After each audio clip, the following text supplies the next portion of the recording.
person comes back and say, "Hey, man, I'm the youth pastor here. I'm the new youth pastor at World Changers, and Wow.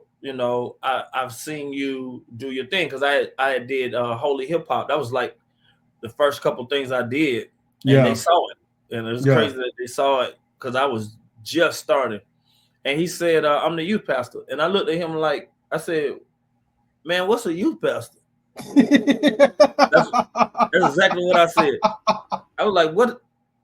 And then he was like, "Well, we have church." I was like, "Wait, you telling me that there's a young people church that's going on while they doing this?" It's like, "Yeah, but it's on Wednesday." I was like, "I'm there. Like, Wow. tell me what to do." Yeah. And so when I was in some real, I was just trying to change my life, to be honest with Yeah. you. Yeah. So I was in some stuff at that time, and he said, "Come up here tomorrow and let's talk." Well, I make moves, so I don't really know what like. No, we talking now, bro. Like, if I'm coming, I'm coming. Yeah. You know. Yeah. So the next day, I never forget when they told me this later on. The next day, I went to the studio, grabbed all my stuff, everything out of there, cause me and my guy was kind of beefing a little bit anyway. Yeah. So I had a truck full of stuff, a car full of stuff, not a truck, a car full of Yeah. stuff, Wow. and took it to the church, and they were like, told Lee Wilson on the other, some guy named Canton Jones is outside with a car full of equipment, and he said that you said come up here. That's how I came, bro. And the rest is history. Wow. Yep. Wow. And was that the time of like okay, so I've known people who was going to World Changes at the time that used to tell me about like y'all youth events, Crunk Fest. I had Crunk Fest compilations and all that. Was that something that you knew from the jump? Yo, I want to do that, or was that something where you was like, I just want to see what God want me to do in this place?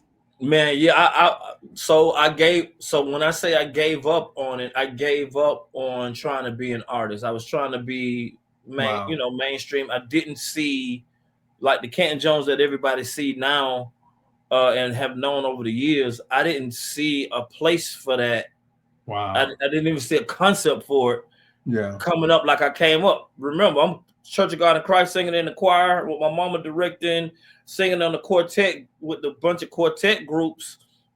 And groups were the thing back then, Boys to Men, Jodeci. Yeah. So Yeah. groups, not necessarily soloists like that. And so when I tried to do the solo thing, it was just like, all right, cool. I'm in the studio. I got all these songs I'm making. Let me just put them out. That's really what it was. I just Yeah. had extra time in the studio between studio time with other rappers and other artists.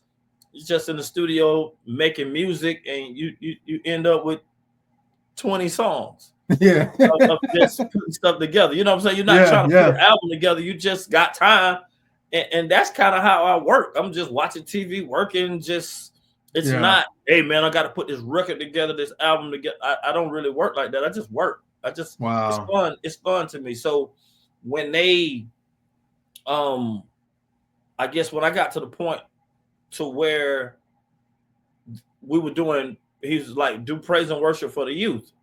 All right, and I was primarily singing. Okay. You know, I've never really, really coined myself as a hip hop artist. It's just where they put me. It's the box that they put me in because they was like, nah, he ain't no gospel singer. Not with all of that. But rappers look at me as a singer. Singers look Yeah. at me as a rapper. It's like so weird. It's like, and I just be creative. I don't really care about a box, you know. Yeah. And so when we started doing the music, you'll do certain songs, and then you'll see the songs that the kids respond to. Got you. And then in Atlanta, it was the crunk era, you know, Yeah. Yeah. and so it was like, okay, I see how they were responding. Let me see if I can put singing lyrics to this, and then let the kids rap on the top of it, and we just created as we went, Yeah. and it just grew. It grew, bro. When I got in there, I would say we had 100 kids. Gotcha. When by the time it swelled up, bro, it was 1,000 kids in there, bro. It swelled up, and and then you had to handle the culture because the music is baked to bring the culture. So you got church happening on Wednesday, but you got guys driving around in boom cars like they're driving in front of a club. So, so the culture came. Everybody wasn't saved. It was fights. It was crazy. But they were coming to church, and sometimes I guess, we had to be able to handle the culture. The culture, it was really real. So, I never forget. Now, this is a little crazy story, but I did a song called "Cock Your Weapon." Cock your weapon as the Bible is your Bible weapon. Get your Bible in your hand. Keep the word in your heart.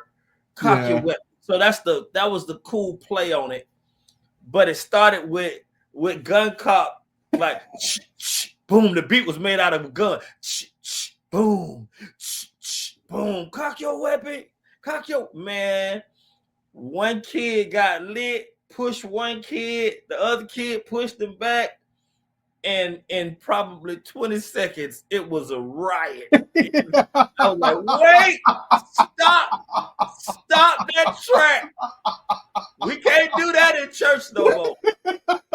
Yeah, we had to ban church songs, bro. Wow. It was lit. So I really appreciate those days, and it came and went so quick because as I'm making music for them, I'm in the studio making music for myself, just on extra time.